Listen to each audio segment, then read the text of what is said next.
everyone. Thank you for joining us in this pre-recital celebration. We hope you all had a lovely time spending Thanksgiving just yesterday. And we're here to chat with you for a few minutes and before the show. So hope you enjoyed this. It's our pre-show. So cheers. Grab a drink and join us. Here you go. Okay, so I'm going to be asking you both some questions, okay? And of course, the first most important question is, what are you drinking? I should always know what I'm drinking. It just handed to me, so it's not a very good thing, but I think I'm having a gin martini, the less Bill-Big style. That's right, the less feel big style. And I'm having a Cosmo. How is it? I don't usually drink Cosmos, so it's a little bitter, but it's good. Cheers. Great, so we've got some questions from some of our audience out there. And so feel free, both of you, to answer these or whatever. But the first question is a great place to start. And the question is, when and why did you start playing music? So You go ahead, Miriam. I've been playing pianos probably since I was 3, is what my parents tell me. And they allowed me to take piano lessons starting when I was 5. And basically, I don't think I had a choice. So I played piano all throughout growing up. And only in college did I have a choice to quit, and I actually chose not to quit. So here I am. Wow. Well, I think I had a choice, sort of. The story was my late father told me that when I was 5 years old, I tried to pretend playing the piano on the dining table, and that's when he and my mother decided to give me piano lessons. And my mom taught me probably the first 6 months, and then after that they had to find a teacher for me. Yeah, my mom tried teaching me too, and it didn't work. Yeah, so I started playing the piano when I was probably 5.5, 6. Yeah, that was my earliest memory. And do you play any other instruments? Because I attended music conservatory at a very young age. I would say 7th grade, you would say. So it was required that we all have to play a secondary instrument. So I played the violin for about 10 years, starting at 7th grade. And somewhere in there, I also play a couple of Chinese instruments, such as guzheng. And I always sang, so. Do you have a favorite instrument that you play out of those? I really enjoyed them all, not so much of the Chinese instruments, sorry, because I wasn't very good at them. I enjoyed listening to them. But I think I love string instruments, especially violin, because I played it before. You know, I love violin and piano equally, because they kind of gives me different things. And of course, singing is the most that connected to me, because I sing it with my body, you know, so. Miriam, what about you? Do you play any other instruments? No.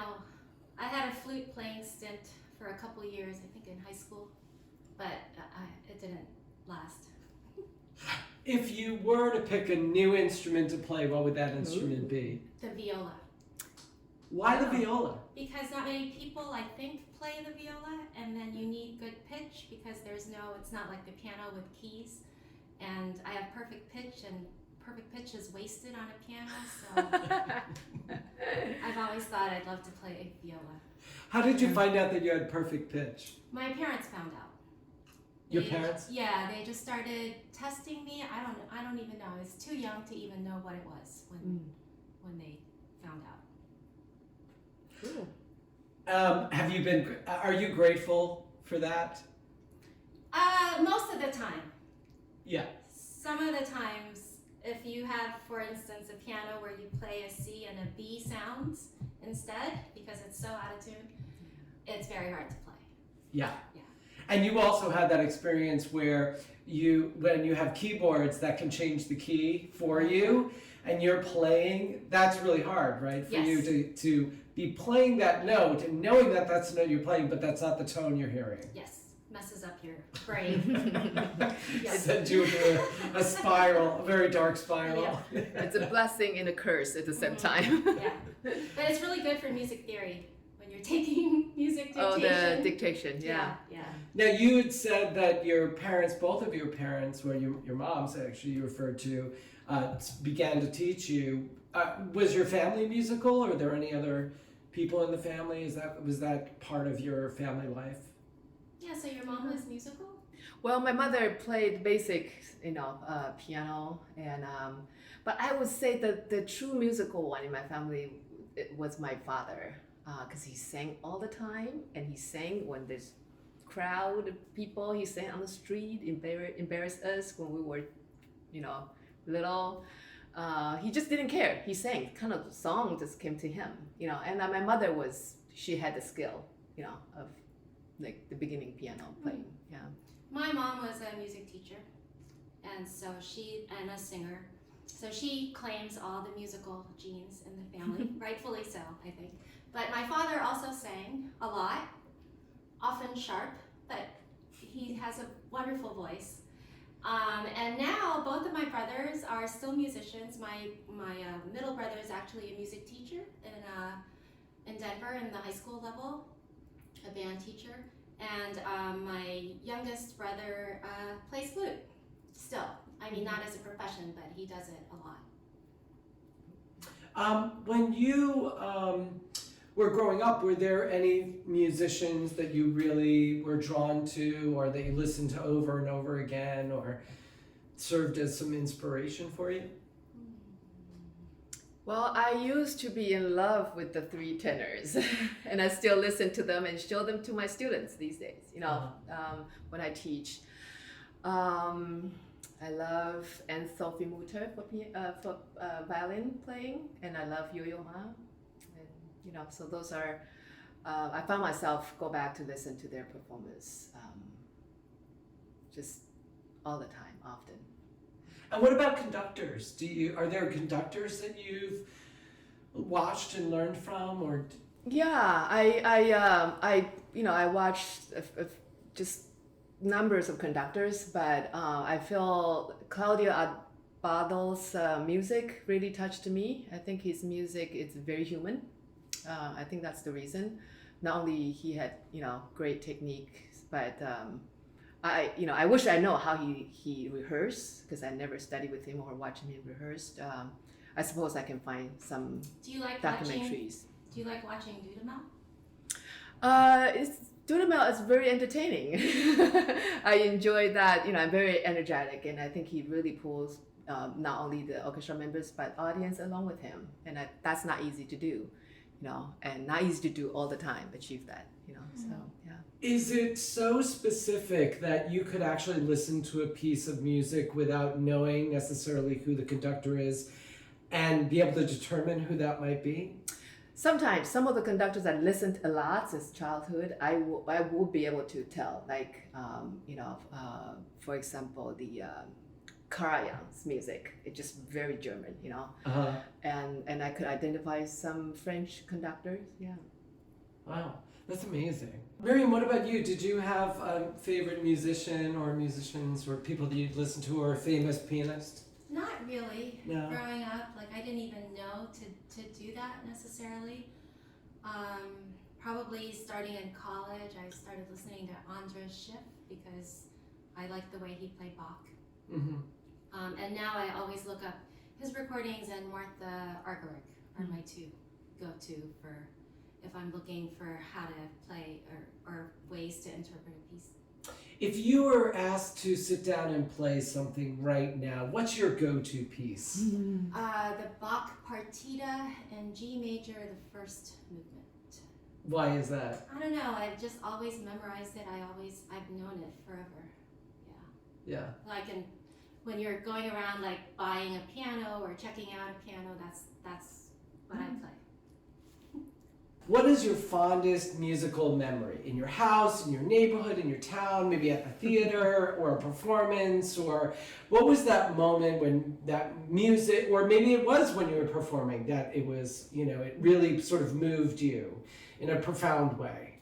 I still go back to this one afternoon, and probably around lunchtime when I was at Eastman School of Music, and we have concerts, recitals like all day long, and I remember I attended this cello recital, and she, Natalie, I remember her first name, but I can't remember her last name now.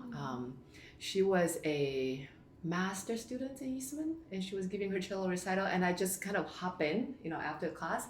I had to sit on one of the steps because it was, there was no chairs, seating available chair by that time. And I sat down, and then I just made it to the start of the recital, and then she played the first 3 notes, and I had tears on my face. And I did not even know what piece she was playing at that time. But it's just that the way, and I got to know her more afterwards because I conducted the Eastman Orchestra, and she was one of the cellists in the section. But make me realize why it moved me so much, that first 3 notes, because she was just a phenomenal, wonderful human being. And I think I still remember that. I go back to my memory, just kind of automatically go back to that sometimes. Yeah, I guess that was just so profound. So before you even knew her, this happened. And before I even knew what she was playing, that was, was very. And I have to add though, every Chico concert is a profound memory for me. Because for you lovely dear patrons that we, through 17, 18 years, we hardly repeat anything in our programming, which we're very proud of. Yeah, I know. And with all the concertos Miriam and I played, 16 plus of them, none of them were repeated, So each one is a unique experience.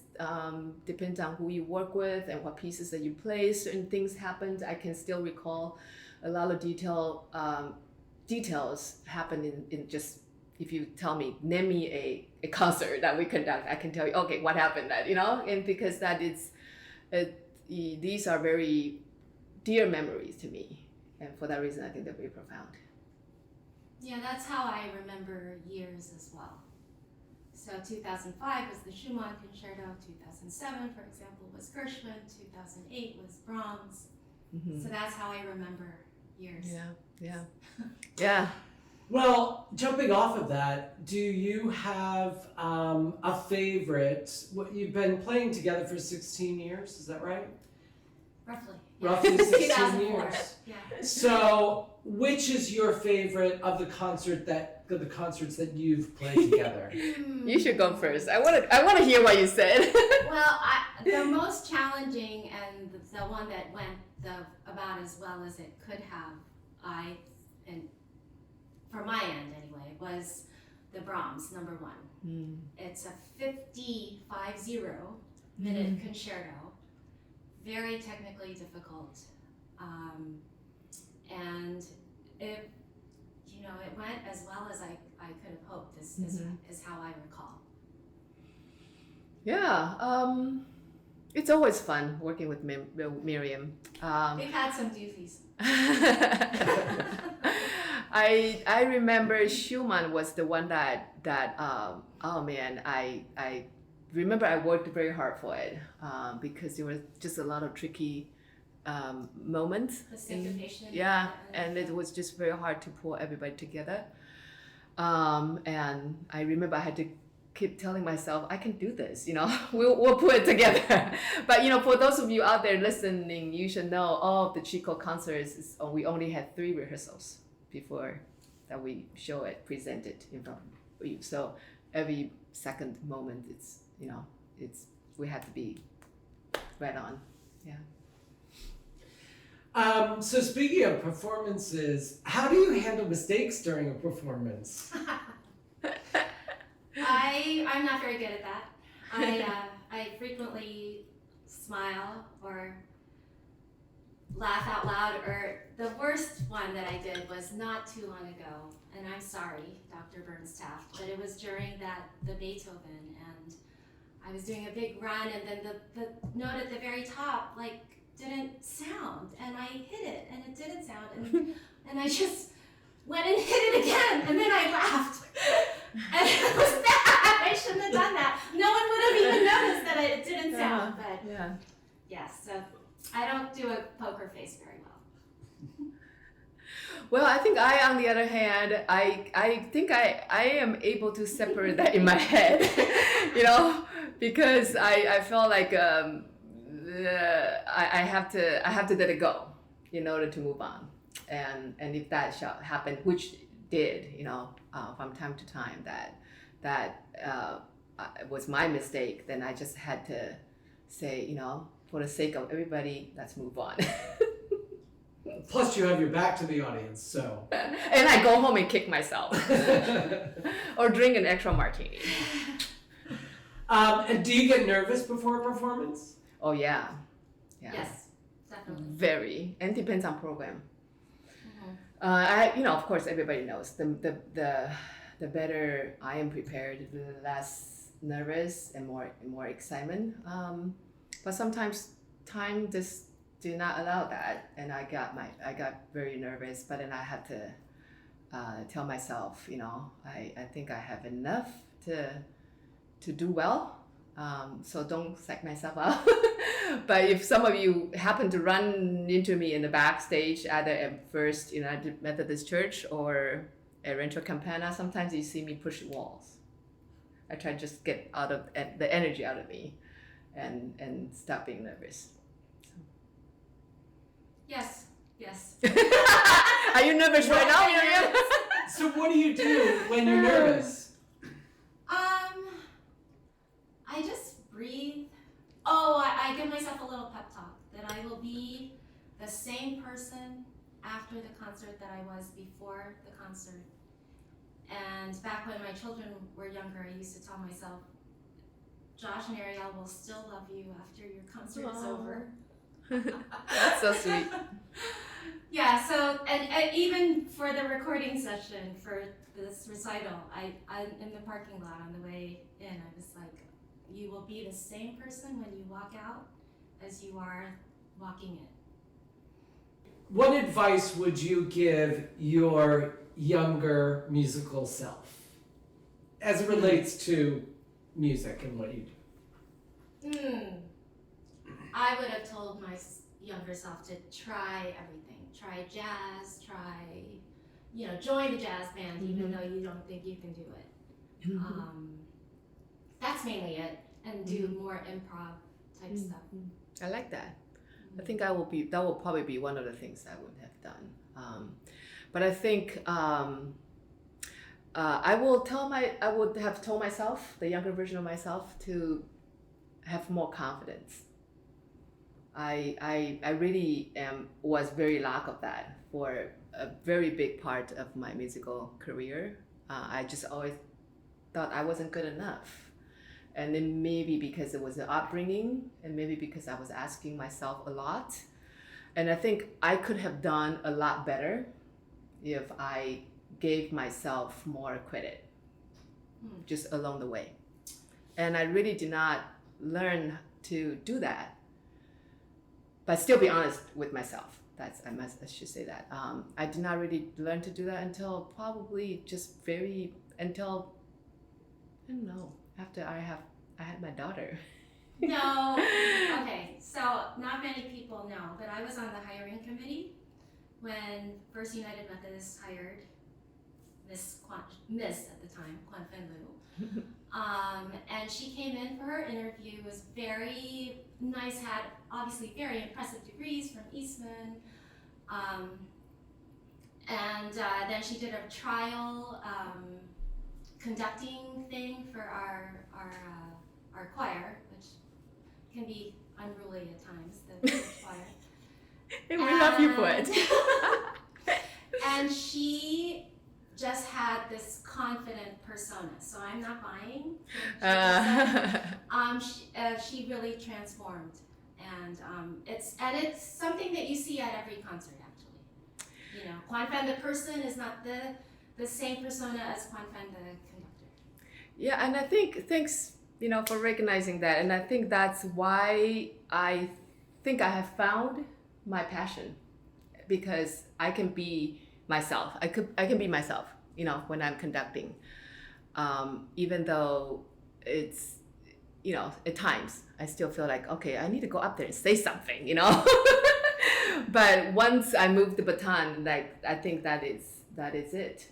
Yeah. And I never felt this comfortable playing the piano or the violin or singing, you know, for all of that. I suppose I could do fine because I had all these training thanks to my parents and my teachers, but I just never felt it was myself. And conducting, you know, even though it was the last thing that I picked up, I just felt like it's meant for me to do. What do you wish or hope for the future of Chico? I want Chico to be able to play music concerts not only inside the building.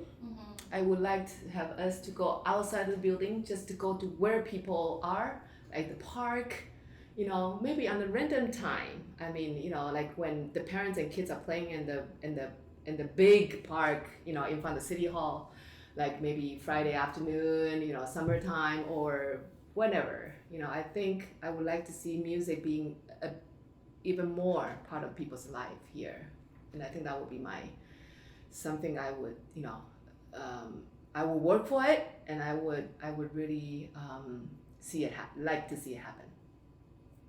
This is on a smaller scale, but we've never done Rachmaninoff yet. Yeah, I'm gamed. I'm just waiting for you to say it. And Beethoven Concerto Number 5. Okay, now it's on the record. Yeah, you were very close to talking me into that this year. And I'm still working on it. Great. And then finally, in honor of the title of this piece and the holiday, what are you both grateful for?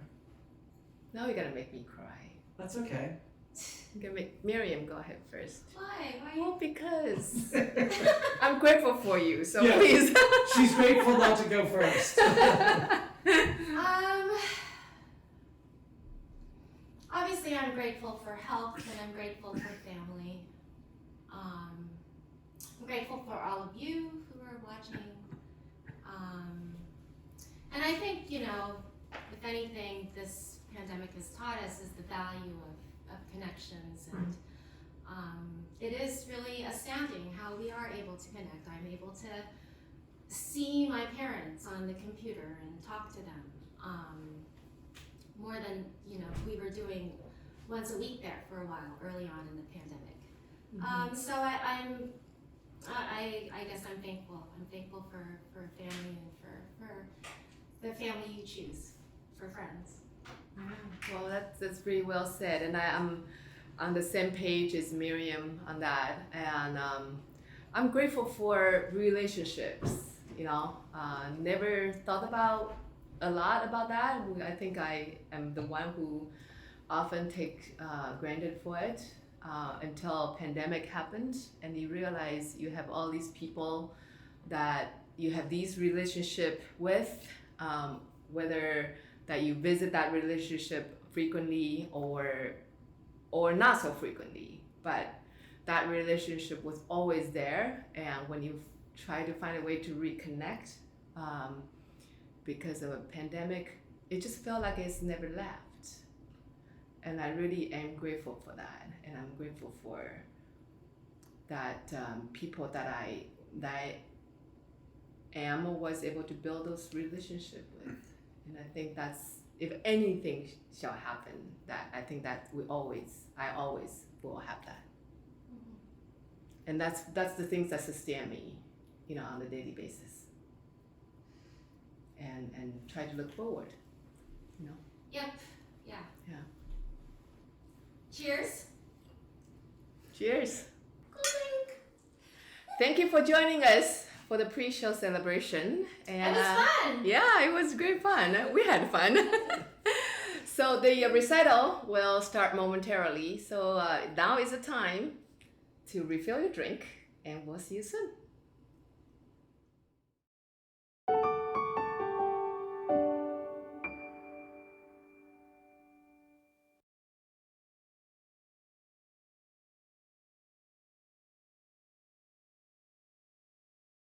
Hello, I'm Dr. Kwan-Fen Liu, the Artistic Director and Conductor of the Channel Islands Chamber Orchestra.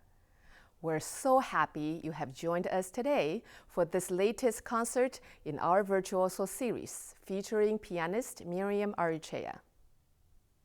We have entitled this piano recital Grateful, and I am indeed grateful for the technology that allows us to bring music to you during these challenging pandemic times.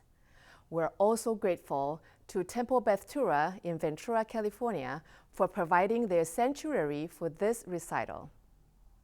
It is not an exaggeration to say the whole musical universe is grateful to Beethoven, who is being celebrated for his 250th birth year.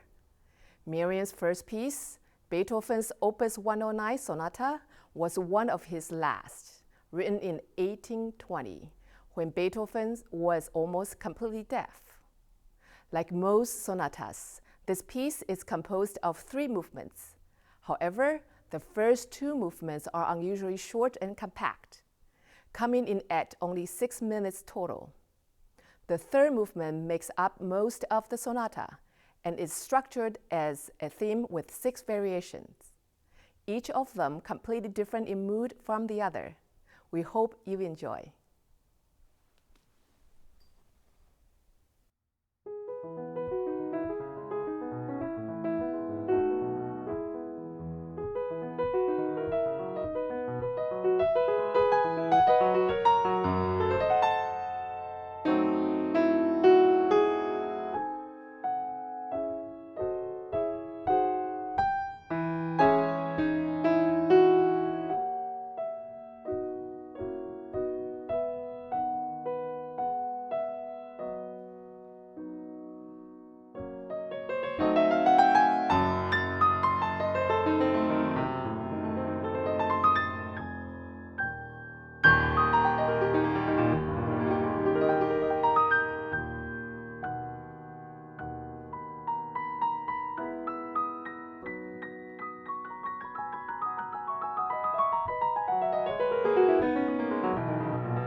Thank you so much for spending part of your Thanksgiving weekend with us. It's been said that Beethoven confronted the cruel irony of his deafness head on, and that he actually composed some of his finest works in his final years.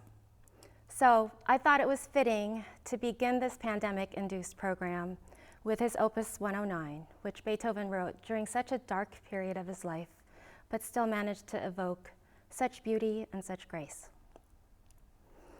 When I was deciding what pieces to play for you today, I spoke to my friend, Dr. Burns Taft, the retired conductor of the Ventura College Symphony. And he immediately suggested the Opus 109 as the centerpiece of this program. And he also came up with the concept of taking a musical journey around the world that would represent composers from different parts of the world, and also represent different genres of music. So my next two sets of pieces are, first, by a Brazilian composer, Heitor Villa-Lobos, and then by my favorite Russian composer, Sergei Rachmaninoff. The Villa-Lobos pieces each represent a different kind of doll, symbolizing the racial diversity of Brazil. First, a porcelain doll or a light-skinned doll. The second selection that I'll play represents a mestiza or mixed race doll. The third is a rag doll or a poor doll. And finally ending with Punch, thought to be a comedic doll. Immediately following the Villa-Lobos, I will be playing two selections from Rachmaninoff's Opus 16, Moments Musicaux.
Probably everyone who has ever met Miriam remembers her playing piano, because she has been playing the piano since she was 5 years old. She spent her childhood years in a number of different cities: Durham, North Carolina, Manila, Philippines, Columbus, Ohio, Bangkok, Thailand, Jakarta, Indonesia, and Princeton, New Jersey. With each of those moves, one of the first things Miriam's parents did was to find her a piano teacher. Even while attending college and law school at Duke University, she continued to take lessons at Duke Music Department and gave recitals. Here are some pictures from the Miriam archives, doing a recital at Duke University in 1990. Here in 1998, with Dr. Burns' staff after their performance of Rachmaninoff's Second Piano Concerto, and with her longtime piano teacher, the late Sofia Kosma.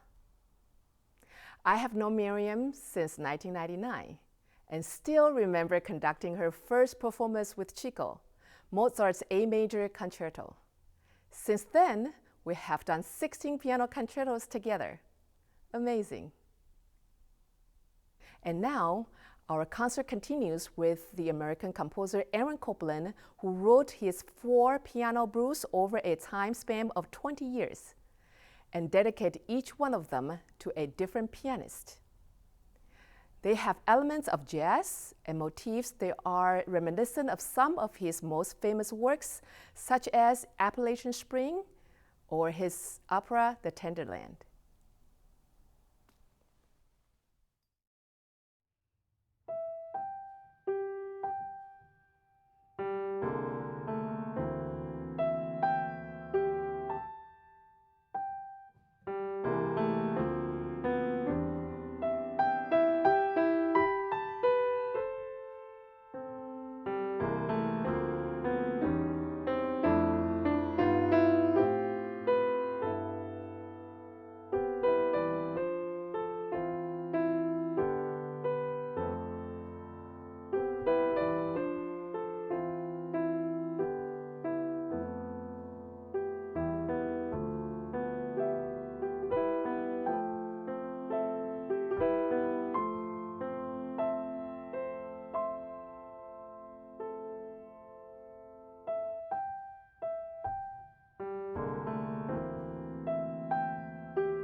I've had a wonderful respite from the pandemic preparing for this recital, and I'm so grateful you have spent this time with me.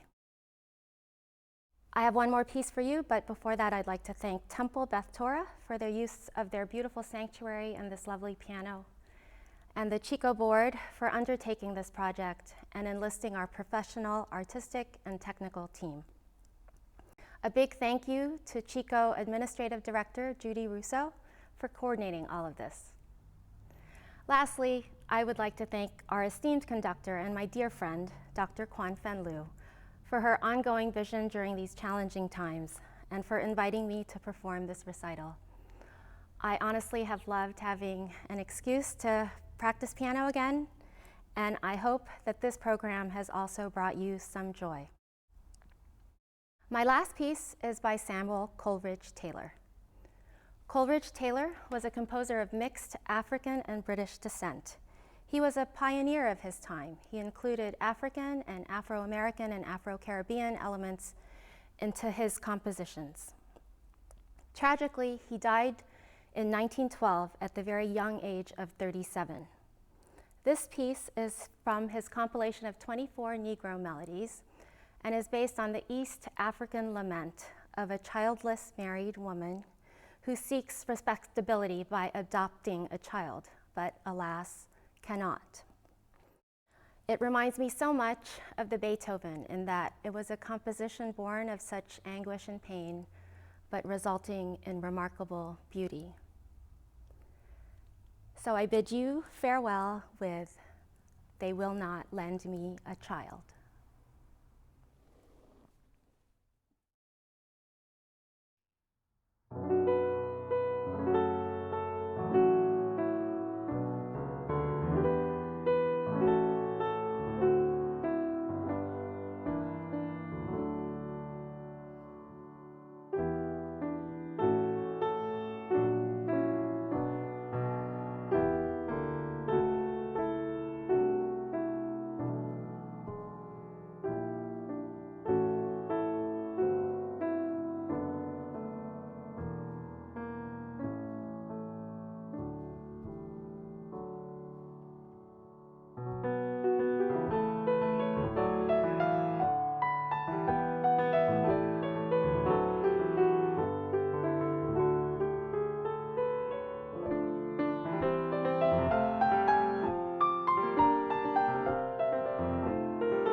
Thank you again for joining us. Until we are able to gather again in person, we look forward to bringing you more virtual musical concerts and events. Please visit our website for more information about Channel Islands Chamber Orchestra and our upcoming programming. Wishing you a wonderful holiday weekend. Thank you for watching and good night.